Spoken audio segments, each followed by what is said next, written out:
Venture capital is something you hear about all the time in tech, but do you know what it is or how it works? Could you explain it to people at a party?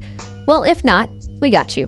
Venture capital is money that is provided by investors to startups that have the potential to reshape markets and grow very fast. The money deployed by a VC firm usually comes from institutional investors, corporations, or wealthy individuals looking to make some serious dough. Let's say Jane and Brian have a camera app that's getting a lot of customers and media attention. They know their little company could be ballin' one day, but the banks are hesitant to lend them money because they think it's too risky. But Marcus, a successful VC, looks at what Jane and Brian have done and thinks the benefits outweigh the risks. He gets to know the two, learns about their product, reads the business plan, and finds out how much they've done so far. Marcus likes what he sees and decides to invest in Jane and Brian's company. He does the same in varying amounts to other startups with similar potential, because in the VC game, you need a backup plan.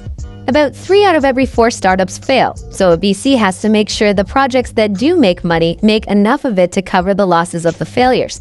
They also have to make sure that the parties who back them get a healthy return on their investment. Even with the risks, VCs love tech startups because of their ability to scale easily. As for how much money Jane and Brian would get, that depends on where their company is at. Seed funding is at the earliest stage, basically something to get the party going. Series A is for when the company has established product and market fit, started to make some serious buzz, and its customer base is growing fast. Series B is when the company has started to make some considerable revenue in select markets and is looking to expand operations. Series C and onwards is when the company has grown up and is likely operating on a global scale. It may be ready for an IPO, to be bought out by another company, or continue operating as a private firm.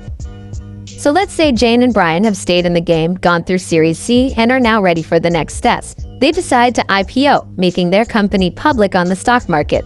That goes well, and Marcus sees a nice return on his initial investment. So there you have it. Venture capital is a high-risk, high-reward game that funds innovative ideas and keeps the tech world going.